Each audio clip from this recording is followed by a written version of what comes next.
Acabamos de considerar a las empresas como unos activos de utilidad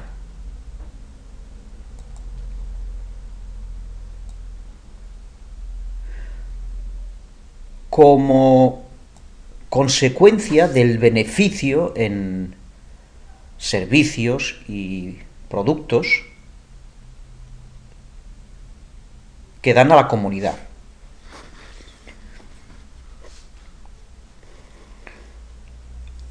Vamos a cuantificar de alguna manera este beneficio y lo haremos de una manera más precisa en el punto siguiente del tema.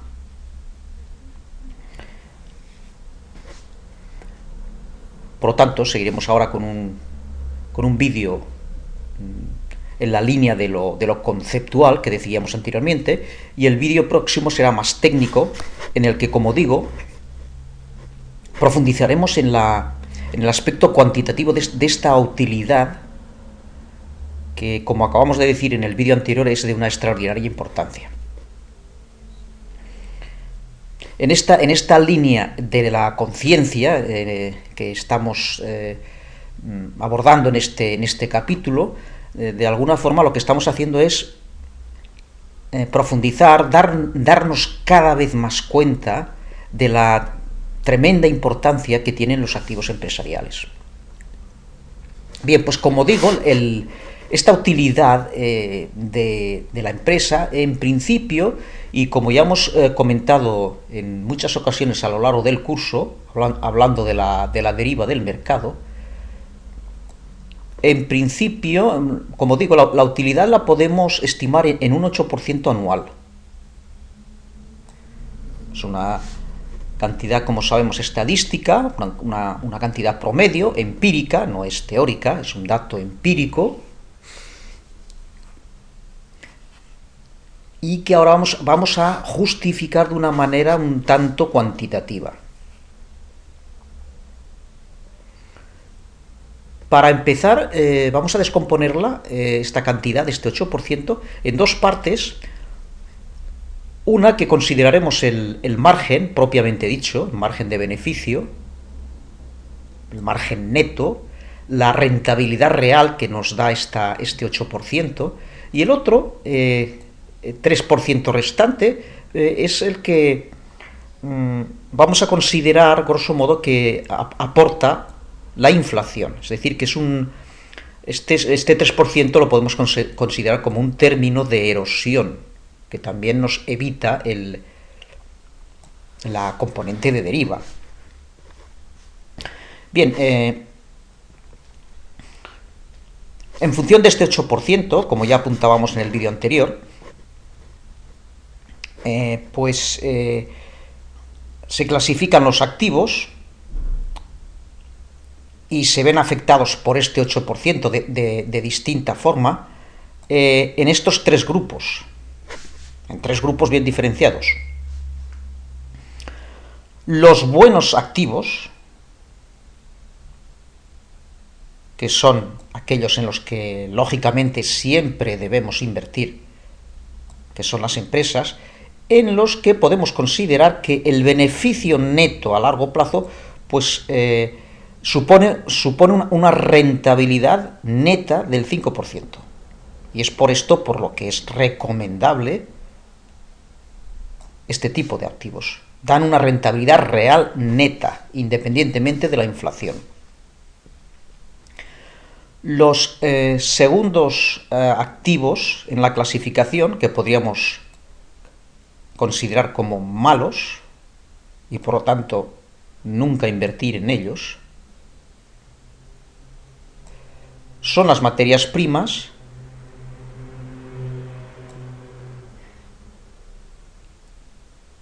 las cuales solo nos aportan, digamos, el término de la erosión, es decir, nos evitan solamente el efecto erosivo del 3% de la inflación. Pero no dan ninguna rentabilidad neta, es decir, no participan nada de este 5% positivo de margen neto. Solamente aportan, entre comillas, aportan este 3% de rechazo del desgaste.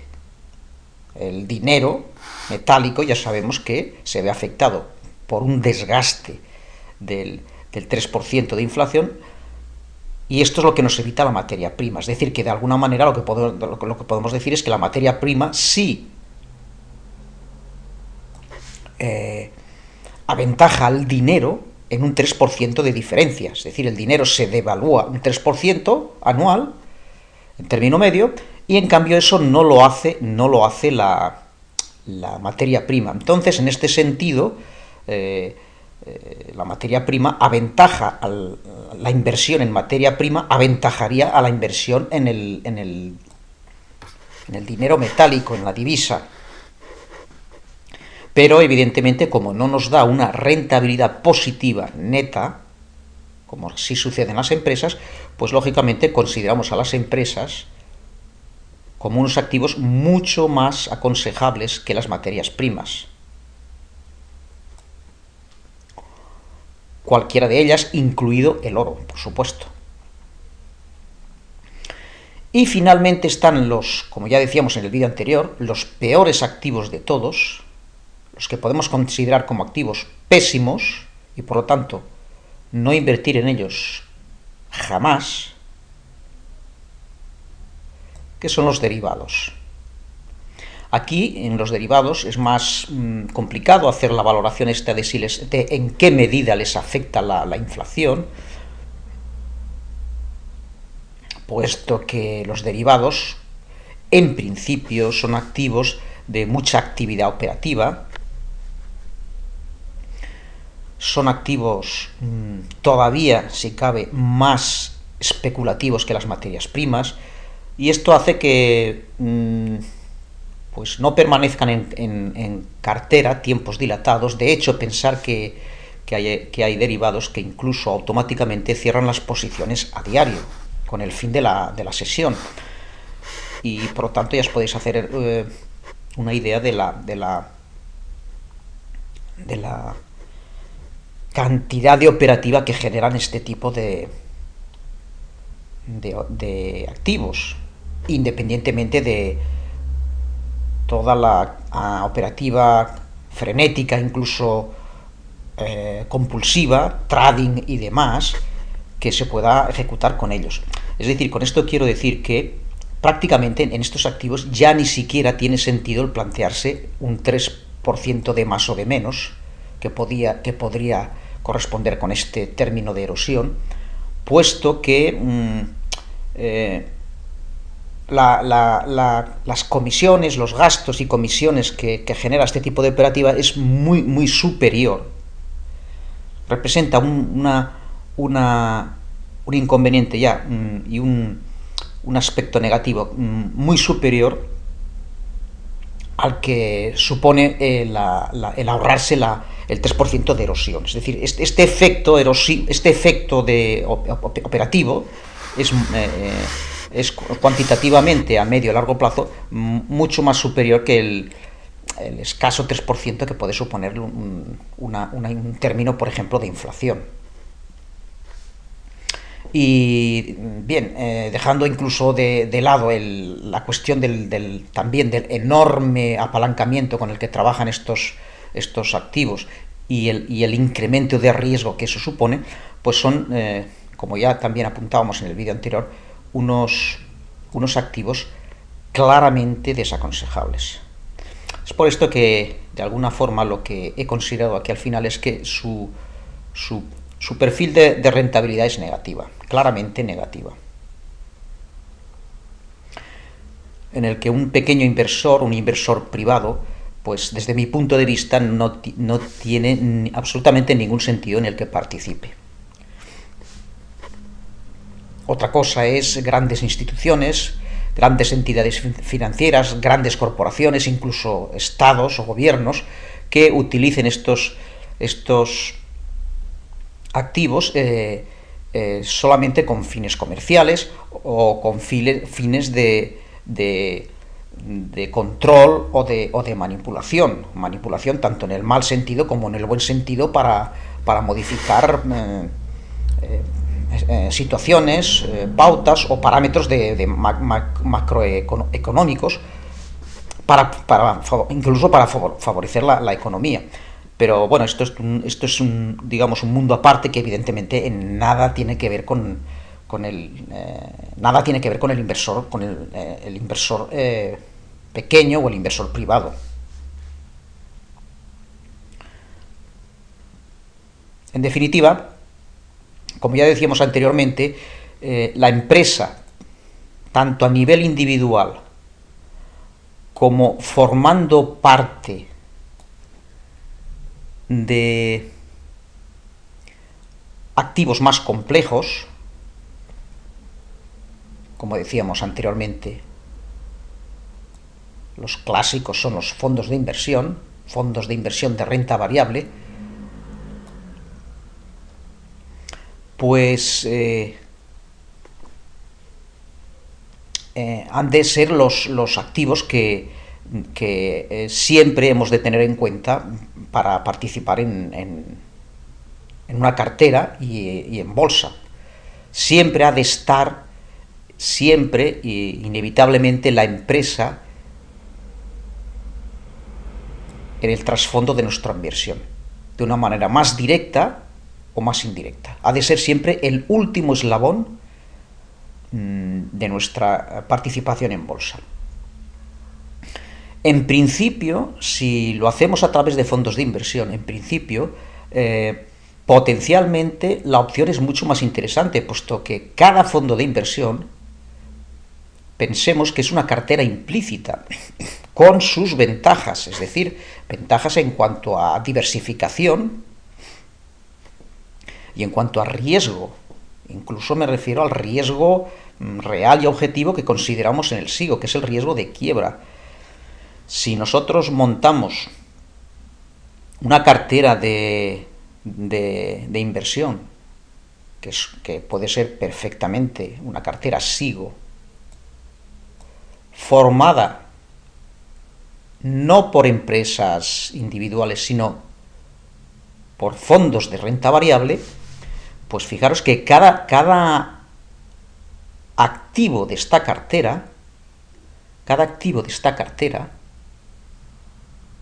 no es una empresa individual, sino que es un fondo de inversión de renta variable, y por lo tanto, cada uno de esos activos, pues lógicamente, internamente ya está mucho más diversificado, y por lo tanto tiene más seguridad y más estabilidad que una empresa individual. De ahí la primera ventaja de la que os estaba hablando. Y por otro lado, una empresa individual, que ya sabemos que siempre tiene una posibilidad de quiebra, una posibilidad de colapso, de desaparición, que es bastante complicado, por ser una empresa cotizada en bolsa, y en el sistema SIGO todavía más, porque ya nos preocupamos en el control de calidad de que eso suceda en los menos casos posibles, tomando las empresas más grandes y estables. Bien, es complicado que esa empresa quiebre, es una circunstancia difícil, pero lógicamente un fondo de inversión todavía es más complicado que quiebre en su totalidad, puesto que como he dicho, pues es toda una cartera. Un fondo de inversión típico puede tener más de 50 empresas internamente, por lo tanto, eso teóricamente pues es imposible que quiebre en su totalidad. Entonces, ahí está la segunda ventaja de la que os hablaba, sobre el aspecto de una inversión, una cartera en términos de fondos de inversión. Realmente en este caso la única, digamos, el único riesgo dramático de quiebra y de colapso no se da en nuestra cartera concreta, nuestra cartera de inversión, sino que se daría solamente y teóricamente en el caso de una problemática, de una quiebra de nuestra gestora como empresa. Es por esto que yo siempre recomiendo, si disponéis de una cantidad muy considerable de dinero para invertir en bolsa, que diversifiquéis en gestoras. Es decir, vuestra cartera global, conjunta, la invertís o la distribuís en 2, 3 o las gestoras que hagan falta, de modo que este riesgo de quiebra o de problemática con alguna de las gestoras pues no afecten a toda la cartera.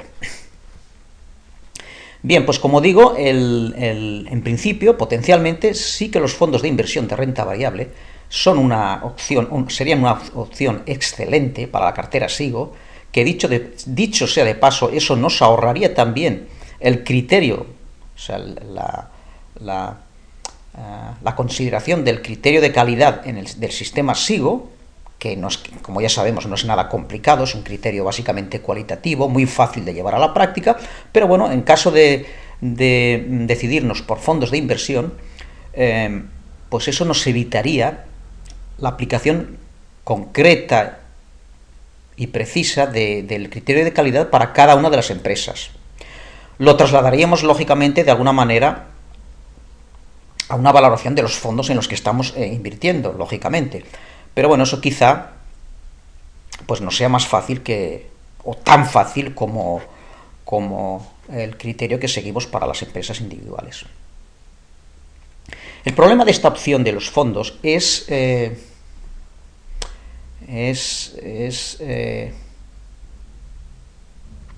no es menor. Por eso yo también, en principio, los fondos son siempre desaconsejables en su mayoría, puesto que desgraciadamente y estadísticamente está demostrado que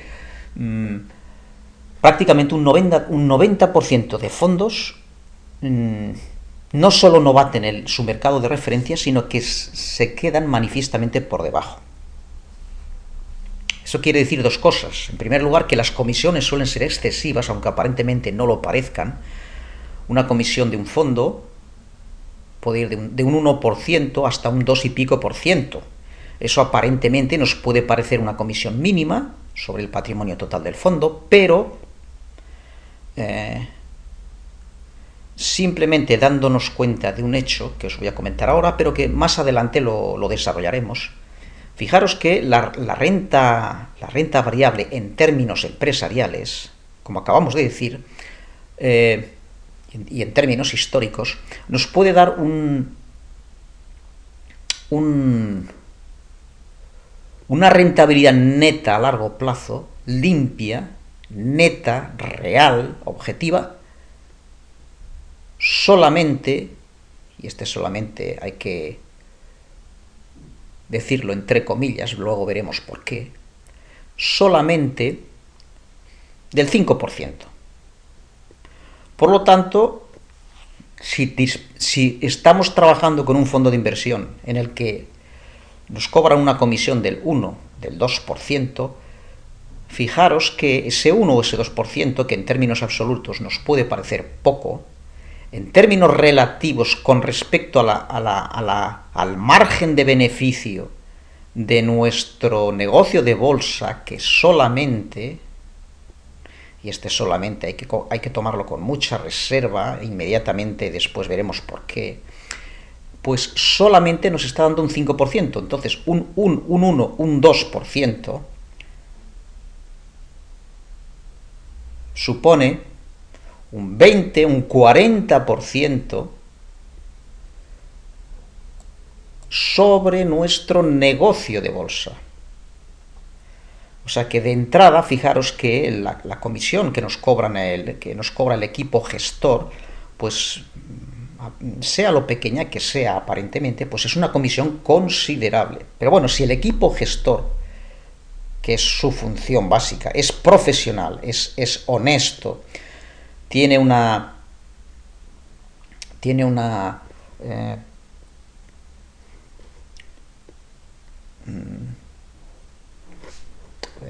éxito y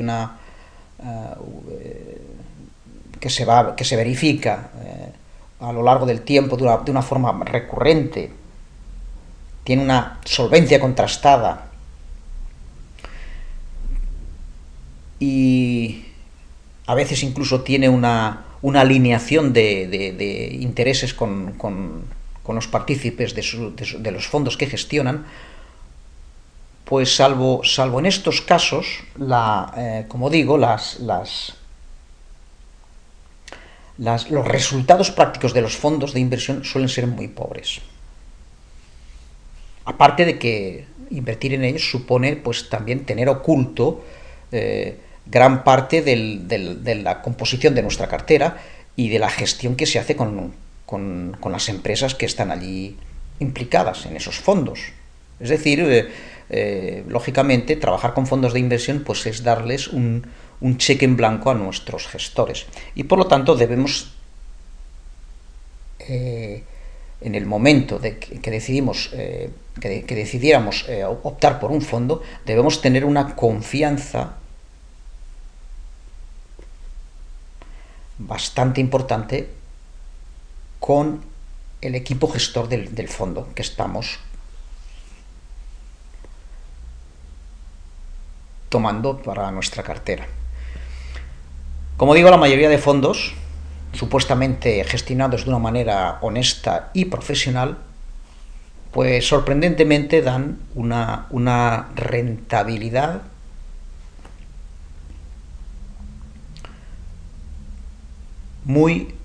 que deja mucho que desear, salvo en el momento actual, como ya conocéis la mayoría de vosotros, en el caso de una serie de fondos value de autor que se llaman,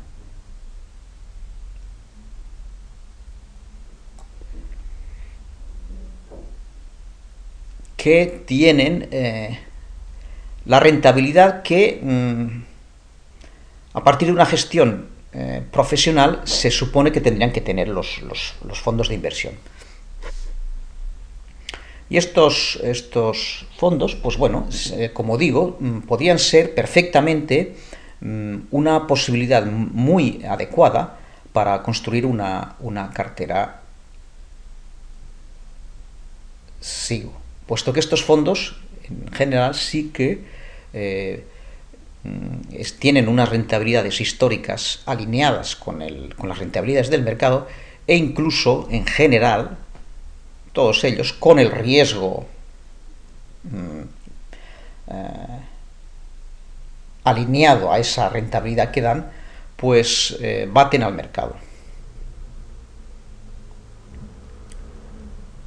Bien, son, como digo, fondos de momento, cada vez afortunadamente van siendo más las gestoras que se dedican a este tipo de fondos, pero bueno, siguen siendo con diferencia una gran minoría con respecto al total de fondos disponibles en el mercado. Y bueno, son fondos interesantes y quizá en alguna ocasión pues les dediquemos algún capítulo especial. De momento, como hemos apuntado a lo largo de todo este capítulo y seguiremos haciéndolo, nuestro objetivo lógico, básico y exclusivo van a ser siempre las empresas, que, sintetizando mucho la idea, nos aportan un 5% de rentabilidad anual, como hemos dicho, a diferencia de las materias primas que solo nos aportan, entre comillas, un 3% anual que sirve solamente para evitar la erosión de la inflación. Y esto es lo que gráficamente podemos ver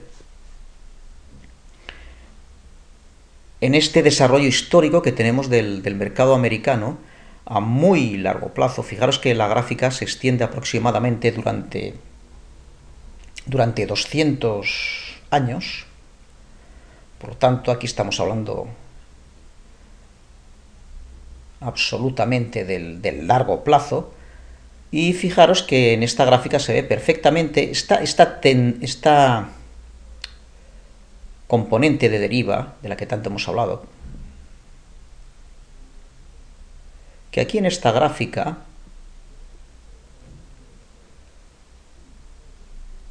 se puede calcular con bastante aproximación, pues supone un 5%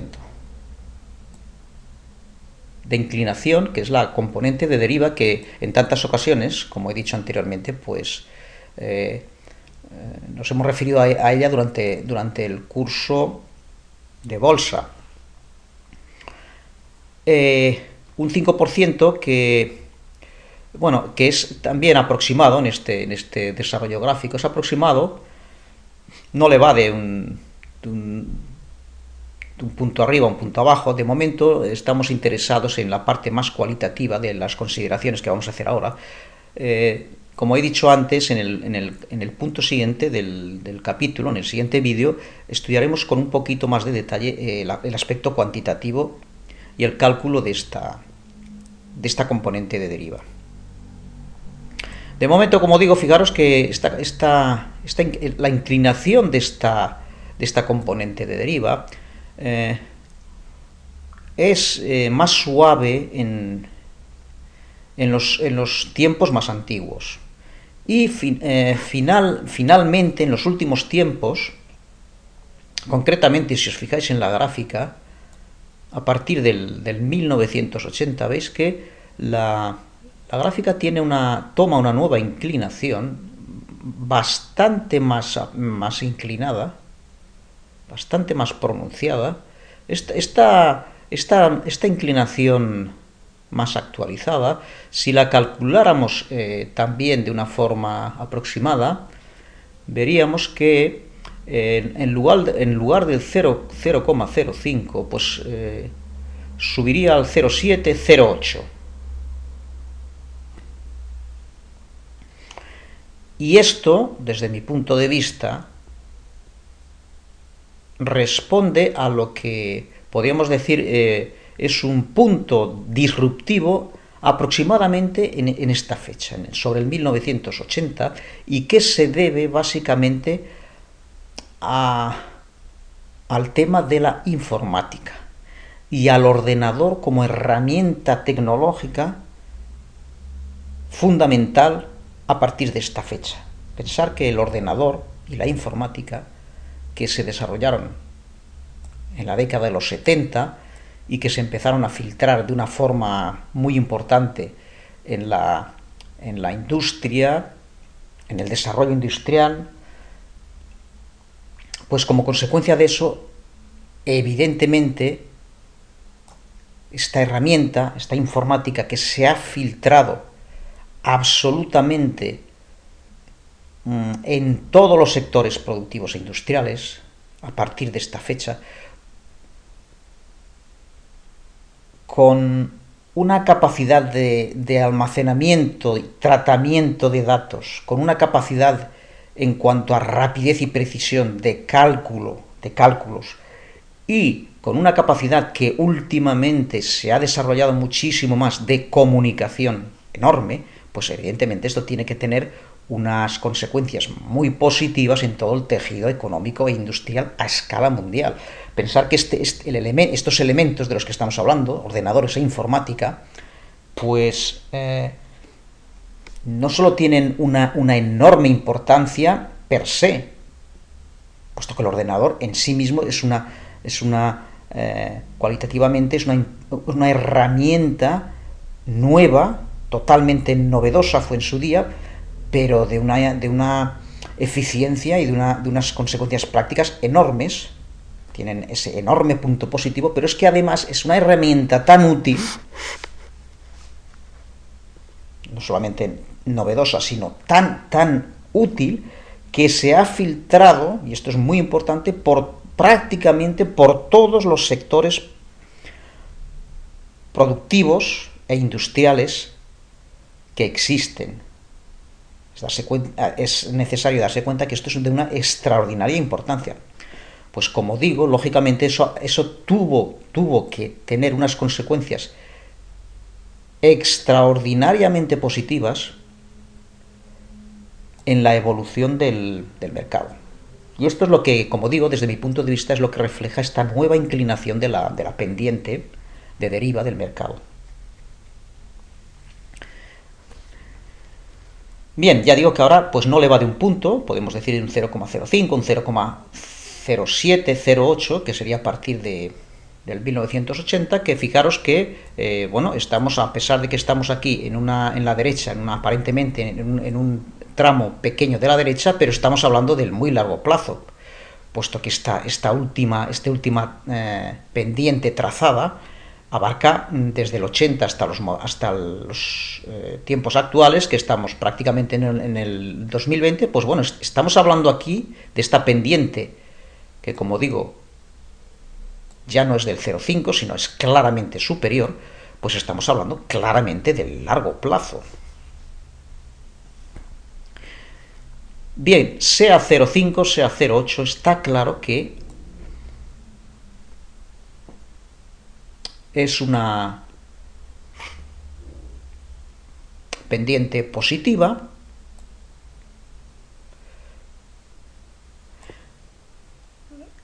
que a largo plazo pues nos da una rentabilidad neta y real,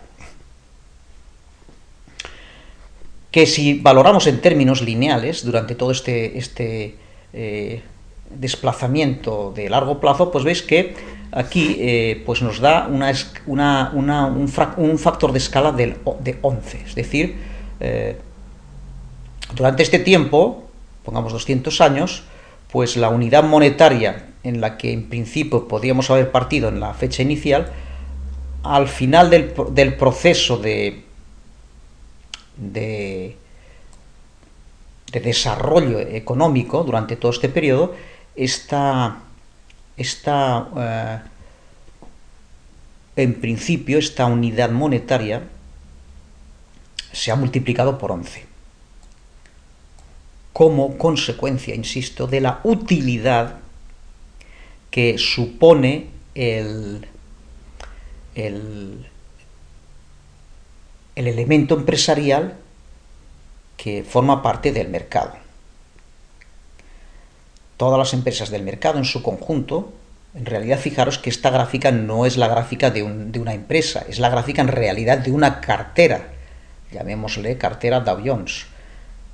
Por lo tanto, esta gráfica supone un promedio estadístico, por decirlo de una manera, no solamente a escala temporal, sino también puntualmente, cada punto de esta gráfica también internamente supone un promedio que sería el resultado promedio de la cartera, entre comillas, cartera de valores que supone el propio índice Dow Jones. Es decir, que en esta gráfica hay mucho promedio implícito, por lo tanto, estadísticamente tiene aún mayor validez si cabe. Y eso supone que esta gráfica pues tiene mayor posibilidades de que se desarrolle históricamente tal como estamos viendo que ha sucedido hasta ahora durante los últimos 200 años. Con esta inclinación del 5%, totalmente previsible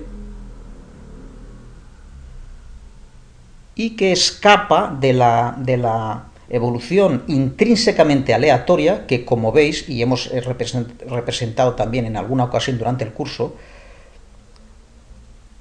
esta fluctuación aleatoria veis que se va trazando a ambos lados de la componente de deriva. Es una fluctuación totalmente errática, imprevisible. Esta sí es aleatoria, no lo es la componente de deriva, pero sí lo es la fluctuación a ambos lados, totalmente aleatoria del mercado, con sus correspondientes picos, que pueden ser puntualmente pueden ser de una importancia pues enorme en momentos muy puntuales. Veis, por ejemplo, que aquí tenemos el famoso crack del 29. Pues como digo, es grosso modo es el desarrollo histórico del mercado durante este periodo, con una componente de deriva aproximadamente del 5% en periodos más antiguos, o del 7, el 8% en periodos más recientes. Que, si como hemos dicho anteriormente, comparamos esta gráfica de elementos empresariales con la gráfica de las materias primas, aquí tenemos, por ejemplo, el caso de una materia prima de las más conocidas, que es el petróleo. Fijaros que en términos históricos, aproximadamente, como os decía al principio del vídeo, pues veis la materia prima, el petróleo, ya no tiene la componente de deriva del 5, del 7, del 8%, sino que es una componente horizontal. Su promedio, veis que aquí, por ejemplo, pues hemos puesto como promedio los 30 euros en la gráfica, veis, los 30 euros. Este promedio, durante un periodo claramente también de largo plazo, no es tan extenso como los 200 años de la gráfica anterior, pero veis que parte del año 1860 aproximadamente hasta los tiempos actuales. Por lo tanto, estos son prácticamente 150 años de desarrollo histórico. Un periodo, pues lógicamente también considerado a muy, muy largo plazo. Bien, pues fijaros lo que sucede con esta materia prima. Ya no presenta la conveniente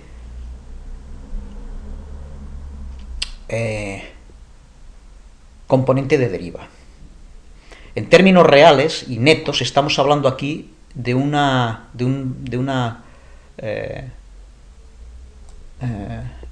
rentabilidad, de un margen del 0%, ya no del 5%, sino del 0%. Es decir, que en este caso la escala de proporcionalidad de nuestra inversión, si partiéramos de 1 euro, pues en término medio y en términos estadísticos, este euro acabaría finalmente con un margen cero, pues lógicamente acabaría con 1 euro de valor. No,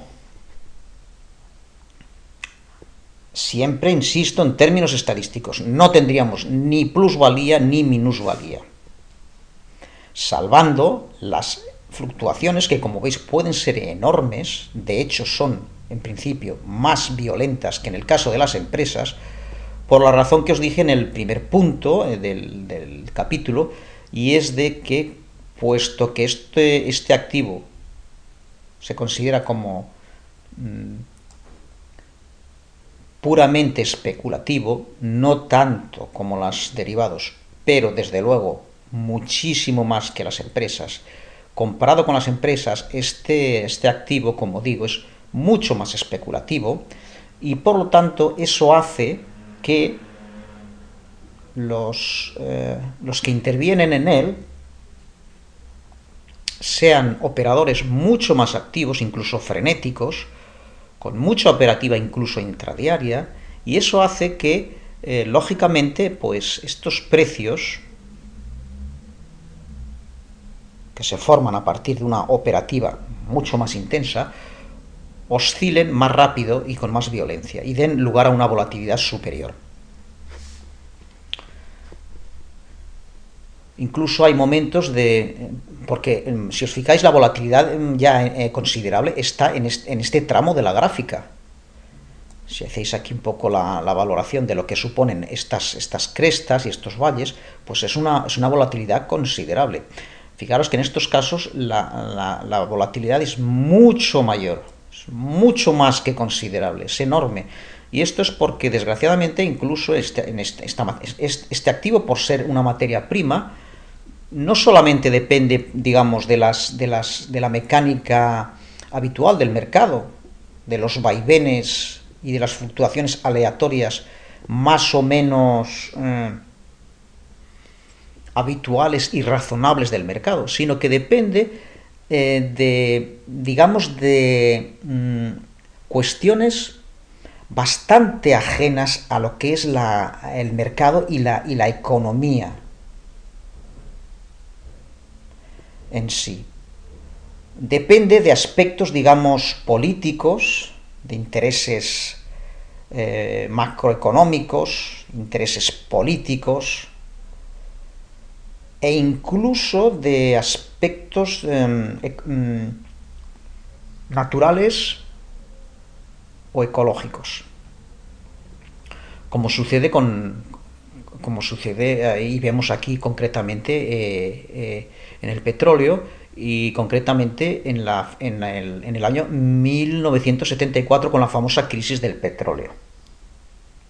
Momento en el cual se consideró, por circunstancias reales, en aquel momento pues quizá, tal como se dijo, probablemente no se conocían al 100% todas las reservas de petróleo que teníamos aproximadamente en el planeta, no se conocían en aquel momento, y que después pues con el avance tecnológico se descubrieron más yacimientos, o siendo esa la versión oficial, probablemente también había ciertos intereses geopolíticos o estrictamente políticos a escala planetaria. Bien, no sabemos exactamente por qué.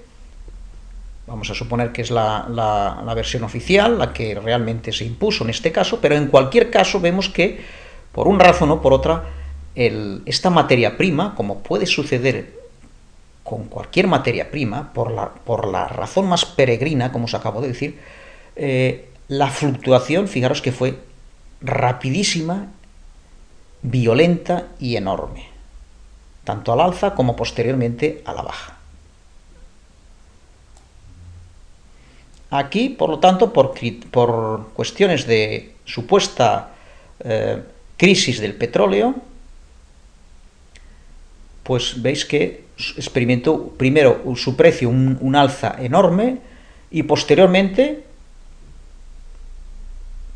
con el desarrollo tecnológico, con la recuperación y el descubrimiento de yacimientos, en fin, por la razón que queráis, fijaros que el precio volvió a bajar enormemente. Después, y más recientemente, en torno al año 2000, pues veis que vuelve a haber una enorme subida del precio del petróleo, probablemente por el tremendo, fijaros que son los años de la exuberancia irracional, por el tremendo desarrollo económico, lo que supuso una enorme aumento en el consumo de petróleo, pues probablemente por esa razón volvió a esta materia prima a subir tremendamente, otra vez.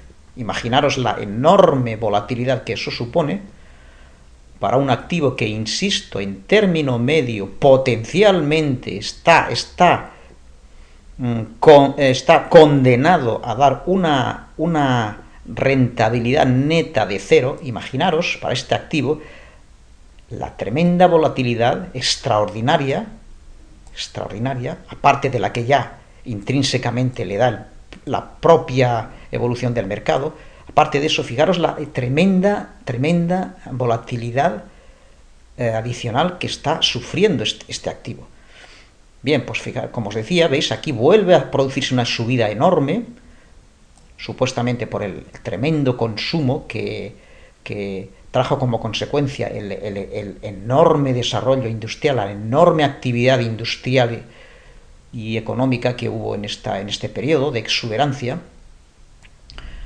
Nos vamos a los años 2000 y poco, y más recientemente, que no aparece aquí en la gráfica, este tramo, a partir del 2007, 2008 no aparece en la gráfica, pero como sabemos últimamente, pues por otra circunstancia fortuita, ajena a lo que es la dinámica normal del mercado, pues ya sabemos que por el famoso fracking, del que se investigó y se desarrolló en los últimos años en Estados Unidos, pues se obtuvo, digamos, una fuente alternativa de energía similar a la del petróleo, pero que complementa perfectamente esta materia prima, y debido a eso pues se ha producido una nueva bajada del petróleo, que actualmente está sobre los 60 euros por barril, pero que incluso llegó hace poco, recientemente, incluso hasta por debajo de los 30. Es decir, que estaríamos prácticamente en esta media histórica. Es decir, se vuelve otra vez últimamente a producir una enorme bajada de esta materia prima. En fin, como os digo, pues ya veis la enorme volatilidad que presenta esta materia prima, como puede suceder con cualquier materia prima, por el hecho de las circunstancias extraordinarias ajenas al mercado que le afectan, y sobre todo de la consideración de elemento o de activo especulativo que tienen y que hace que la operativa les afecte de una forma más violenta. Bien, aquí, como veis, la gráfica amarilla es la que representa, como he dicho, la evolución temporal de la materia prima, del petróleo, que prácticamente, y aquí es bastante horizontal. Y lo es porque en este caso está compensada la inflación, que hemos supuesto anteriormente de un valor aproximado del 3% anual. Por lo tanto, esta gráfica es prácticamente horizontal. Si,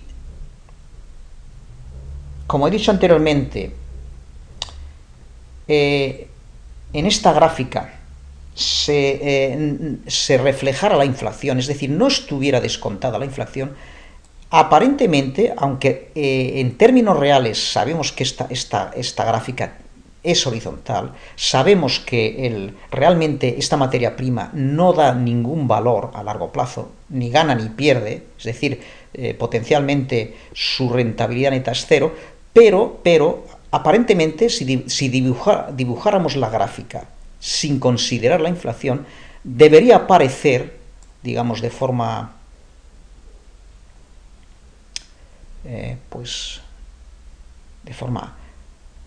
aproximada, estadísticamente, evidentemente con su fluctuación aleatoria correspondiente, debería aparecer una aparente componente de deriva del 3%. Esta inclinación debería ser del 3% correspondiente a la inflación. Es decir, que aparentemente en esta gráfica, ya digo, si no estuviera ajustada la inflación, pues aparentemente, a muy largo plazo, esta gráfica tendría una componente de deriva del 3%. Puesto que la gráfica correspondiente al petróleo, lo que está dibujando es el precio del petróleo, no el valor del petróleo. El valor del petróleo es horizontal, el valor real es horizontal, que es la gráfica amarilla que hemos visto. Pero si la gráfica la hacemos no en valor, sino en precio, pues lógicamente el precio, en término medio, cada año debería aumentar un 3%. Pero hay que tener en cuenta que ese 3% es ficticio, se debe a que estamos midiendo el petróleo en dólares o en euros. Esos dólares o esos euros cada año realmente valen un 3% menos, es decir, si hiciéramos la gráfica del dinero a largo plazo, dólar o euro, pues la gráfica del dinero, en este mismo plazo, o en el plazo que queráis, pues no sería horizontal. La gráfica del dinero tendría una inclinación hacia abajo negativa del 3%, ¿me explico? El dinero, si hacemos su desarrollo histórico, pues a lo largo del tiempo, pues en la gráfica aparecería una componente de deriva, grosso modo, aproximadamente del menos 3%. Esta sería la representación gráfica del dinero, ¿lo veis? 3% hacia abajo. Y en este caso también habría, digamos, una volatilidad, pero en este caso sí que esta volatilidad sería muy reducida, muy pequeña, mucho más reducida que la del resto de activos que estamos considerando. El dinero es muy estable en cuanto a volatilidad, pero tiene este enorme problema de componente de deriva negativo. Es decir, esto es la distribución de la miseria paulatina. Un 3% anualmente pues no supone una gran pérdida, pero acumulada durante los años, a medio y largo plazo, pues es una erosión tremenda, el 3%. Bueno, pues la cuestión gráfica que ahora nos interesa es esta que os acabo de decir. El dinero tiene una componente del 3% negativa. Entonces, esto hace que, si nosotros medimos la materia prima en dinero, pues esta materia prima nos ha de dar una componente positiva del 3% a largo plazo que compense y cancele la componente negativa del dinero del menos 3%, puesto que en definitiva y en última instancia la materia prima pues nos ha de dar una componente horizontal. No ganamos ni perdemos nada con ella. Bien, pues no sé si me explico, pero bueno, creo que queda la idea bastante clara. Por lo tanto, como decíamos al principio, de momento nos quedamos con esta idea, de momento aparente, de que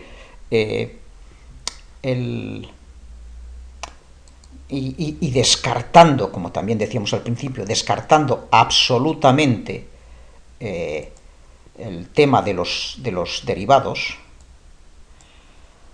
pues vemos que en principio la empresa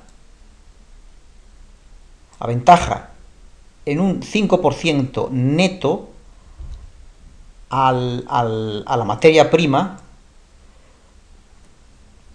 que solo nos ahorra el 3% del desgaste de la inflación. Es decir, en principio parece que la empresa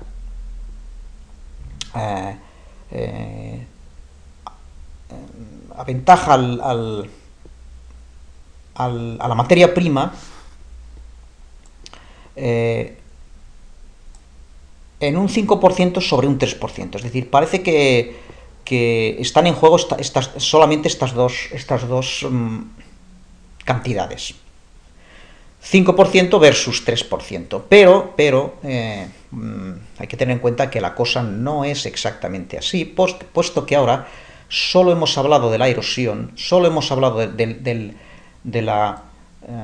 la inflación con respecto a las materias primas, puesto que es el único elemento que participa en la materia prima. La materia prima no participa el 5%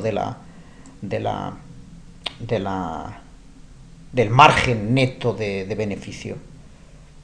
Solo participa el 3%. Como digo, en la materia prima, está claro que a la materia prima le afecta el 3%. La materia prima absorbe el 3%. Pero resulta que con la empresa sucede exactamente lo mismo.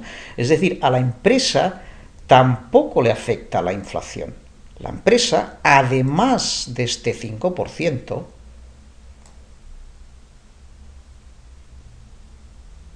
le afecta el 3%. Por eso en la empresa, digamos, el margen neto sí que es del 5%, pero el margen aparente, por decirlo de alguna manera, es el 8%. Bien, como digo, esto en el próximo vídeo lo veremos con un poco más de detalle y de una forma un poco más cuantitativa. De momento, nos quedamos con este 5% neto y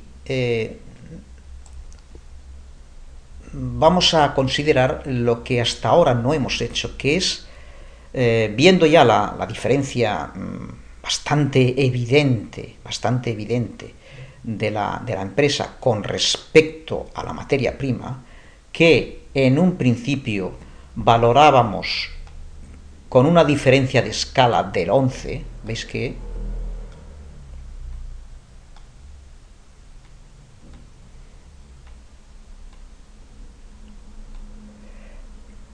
Tal como hemos representado en la escala del mercado, decíamos que, teniendo en cuenta este 5% aproximadamente, como decíamos antes, para hacer esta valoración cuasi cualitativa, pues no le va de un punto arriba a un punto abajo.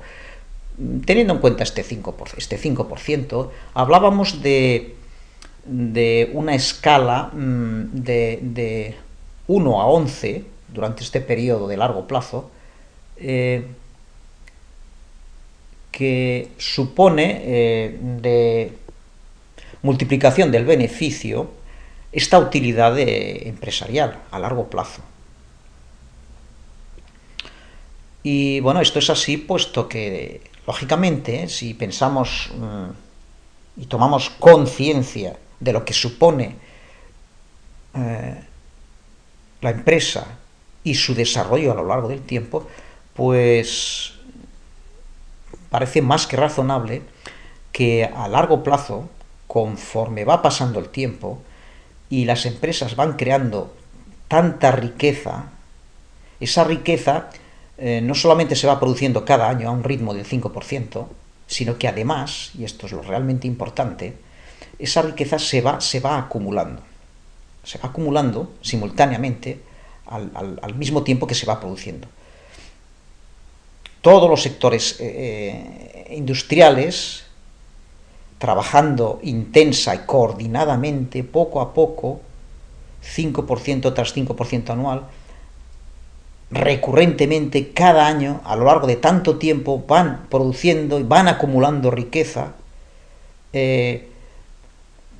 paulatina, constantemente, poco a poco, como digo, a lo largo de los años, van acumulando riqueza y, lógicamente, fijaros de una manera así cualitativa, fijaros la enorme diferencia que supone esta circunstancia con respecto a lo que sucede con una materia prima como, por ejemplo, el petróleo. Con el petróleo, en absoluto, sucede esto. Aquí, a lo largo del tiempo, este petróleo que se está manejando en esta materia prima, en estas circunstancias, no producen, a lo largo de tantos años, no produce absolutamente ninguna utilidad. Si pensamos realmente en lo que supone la evolución de esta materia prima, pues la situación es bastante dramática, por decirlo de alguna forma. Imaginaros durante toda esta enorme cantidad de años, 150 años, lo que ha sucedido en este escenario. Es decir, lo único que ha sucedido es que aquí se han manejado una enorme cantidad de petróleo, una enorme cantidad, miles de millones de barriles de petróleo durante todos estos años, que simplemente, y por decirlo de una manera muy gráfica, lo que han hecho es pasar de unas manos a otras. Se han negociado solamente contratos de compraventa. Ni siquiera se han movido físicamente esos barriles de petróleo. Pero bueno, gráficamente podemos decir que los barriles han pasado de unas manos a otras. Constantemente, incluso yo diría frenéticamente, puesto que esta operativa, como he dicho antes, es muy activa, muy agresiva, constantemente durante todos estos años, una enorme cantidad de petróleo, una enorme cantidad de barriles, constantemente, lo que han hecho simplemente es cambiar de manos, sin producir absolutamente ninguna utilidad. Por decirlo de una forma muy brusca,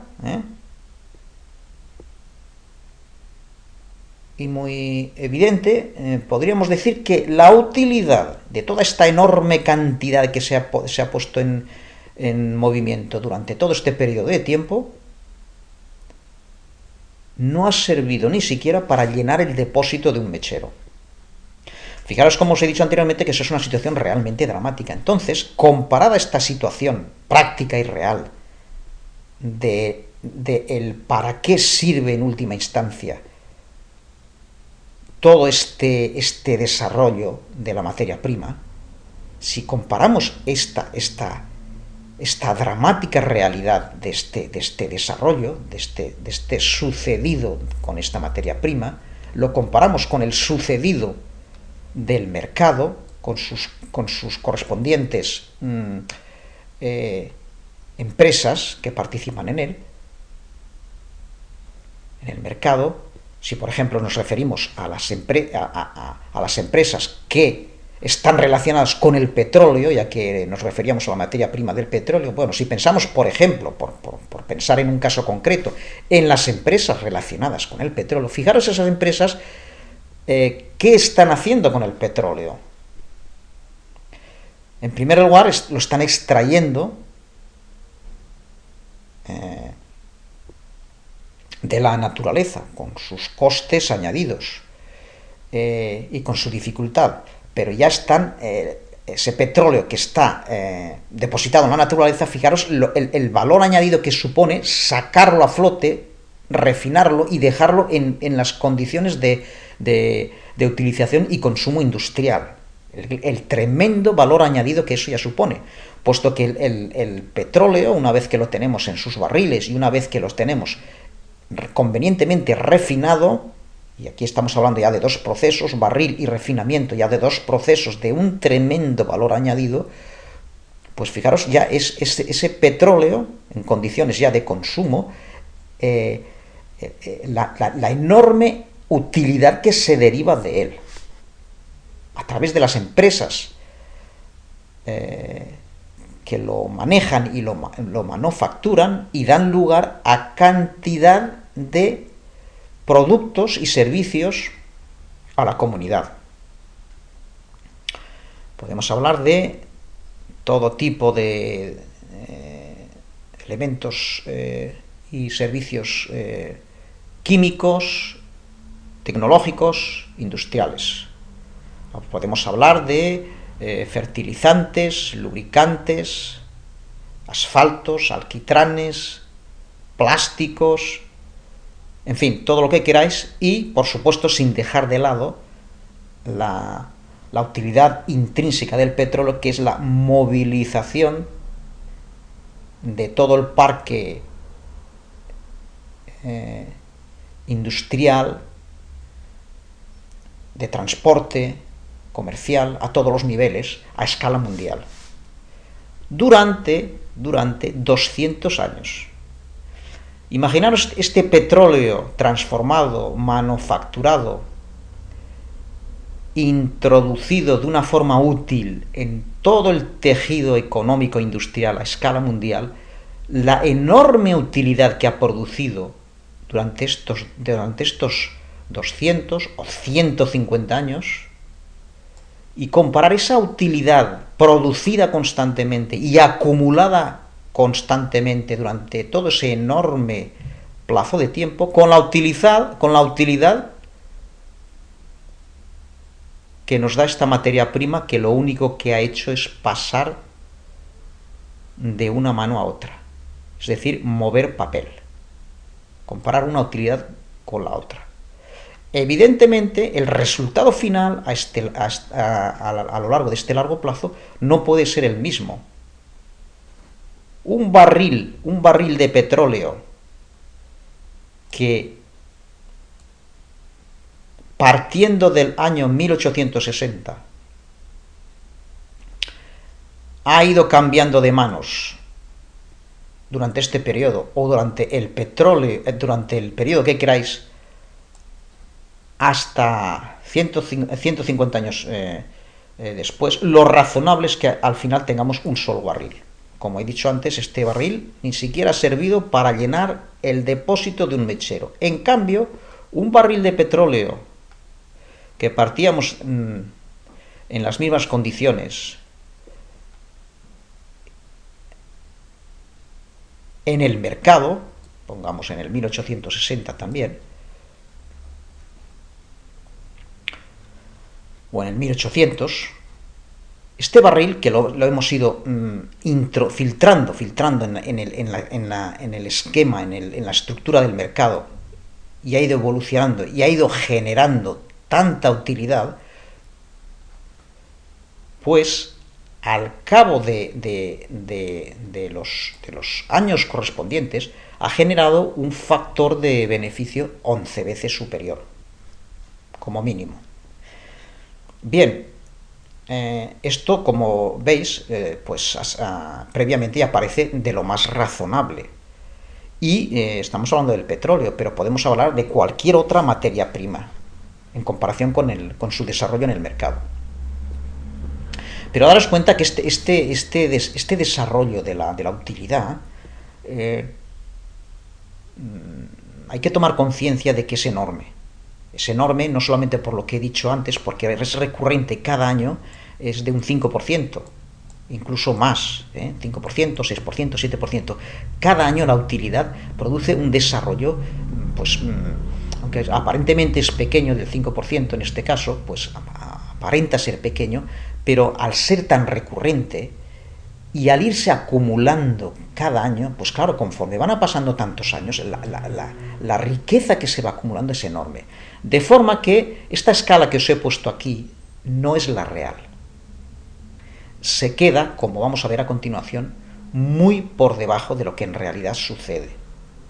Respondiendo a esta enorme, no me cansaré de repetirlo, enorme desarrollo y acumulación de utilidad y de beneficio a lo largo de los años.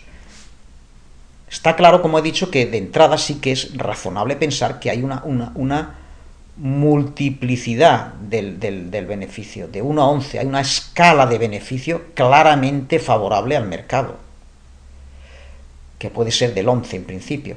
Pero esto es si el mercado fuera estrictamente lineal, su desarrollo, su componente de deriva fuera estrictamente lineal. Pero no es lineal, no es estrictamente lineal, aunque en esta gráfica lo parezca. Porque daros cuenta que a diferencia de la materia prima, veis que la materia prima sí que es lineal. Esta gráfica de desarrollo de la materia prima es estrictamente lineal. Veis que en el eje Y, que es donde está el precio, veis que el precio salta de la forma habitual. ¿Veis? De 0 va a 20, de 20 va a 40, de 40 va a 60. Es decir, cada división del eje de precios se va aumentando linealmente en 20 dólares. ¿Veis? 0, 20, 20, 40, 40 más 20, 60, 60 más 20, 80. Es decir, es una gráfica estrictamente lineal. Pero si os fijáis en la gráfica del mercado, ¿veis? Aquí el precio supongamos que está en dólares o está en euros, da igual. En el año 1800, ¿veis? Aquí el precio es 2, sumamos 2, vamos a 4, pero sumamos 2 y iríamos a 6 cuando aquí aparece 8. Y si sumáramos 2 más, iríamos 6 y 2, 8, y aquí aparece el 16. Es decir, que lo que está pasando en realidad en esta escala es que no es lineal. Esta escala es exponencial, ¿veis? Se va multiplicando por 2. En vez de sumar 2, se va multiplicando por 2. 2, 4, 8, 16, 32. Se va duplicando, no se le va sumando 2, se le va multiplicando por 2. No es una escala aritmética, por decirlo de una manera más técnica, sino que es una escala geométrica. Y esta linealidad de la que hemos hablado durante todo el vídeo es una linealidad aparente. Es una linealidad conseguida con una escala logarítmica. Es decir, para ver la linealidad hemos tenido que hacer la escala logarítmica. Eso quiere decir que en realidad esta componente de deriva, que a corto plazo sí que es aproximadamente y estrictamente lineal, pero a largo plazo, y mucho más a muy largo plazo, se ve la falta de linealidad estricta de esta componente de deriva, puesto que es estrictamente no lineal, sino estrictamente la evolución del mercado exponencial. Es decir, el mercado no solamente deja de ser horizontal, como en la materia prima, sino que no es ni siquiera lineal, inclinado, 5%, 7%, lo que queráis, tampoco es lineal. Es mucho más que eso. El mercado, debido a esta enorme cantidad de utilidad constantemente producida y constantemente acumulada, la evolución es exponencial. Y aquí es donde entra en juego el famoso efecto de interés compuesto. Es decir, esta utilidad, este margen de beneficio aparentemente menor del 5%, que lo tenemos también, aquí lo tenemos, ¿veis? Aquí lo hemos calculado a tipo simple, lineal, desarrollo simple, lineal. En realidad no es este 5% que tenemos aquí con un desarrollo simple, a tipo simple, sino que es este 5% que tenemos aquí calculado a tipo compuesto. La utilidad del mercado, el margen neto o el margen bruto, el que queráis, de beneficio, es un desarrollo, tiene un desarrollo histórico exponencial, mucho más significativo que el simplemente lineal. Y por lo tanto, este cúmulo tan tremendo de riqueza y de utilidad, lo que hace realmente es llevarnos la unidad de activo inicial, no nos lo lleva a este 11, como os decía antes, durante este largo periodo de tiempo, de 200 años. Realmente no nos lo lleva al 11, que ya es mucho. Eso sería así si este desarrollo fuera el lineal, el estrictamente lineal. Pero resulta, como os digo, que el desarrollo es estrictamente exponencial. Y lo que hace este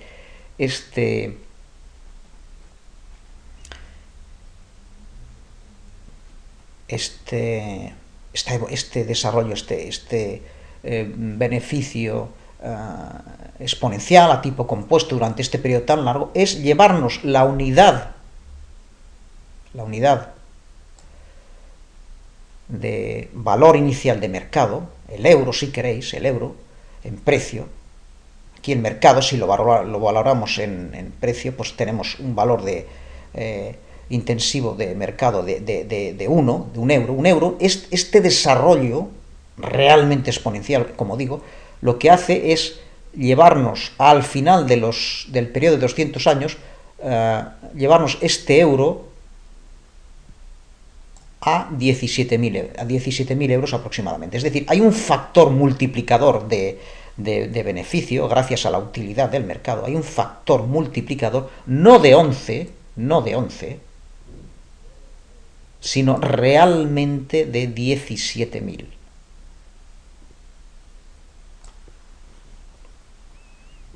Que, si volvemos a compararlo con el efecto multiplicador del real y neto de la materia prima, pues evidentemente en este periodo tan largo de tiempo, que también nos lleva la materia prima desde el valor 1 hasta el valor 1, puesto que el margen neto de la materia prima, tanto si lo consideramos a interés simple como si lo consideramos a interés compuesto, el margen neto en ambos casos es la unidad, pues ya sabemos que la materia prima nos pasa de la unidad de valor, nos la deja constante a lo largo del tiempo, todo el tiempo que queráis, y lo mantiene siempre potencialmente en un valor 1. Entonces, como digo, si comparáis este desarrollo de valor, este multiplicador de valor de 1, con este multiplicador de valor de 17.000, pues en este periodo de tiempo, de muy largo plazo, pues ya se ve que la diferencia entre la materia prima y la empresa es enorme. Bien, pues en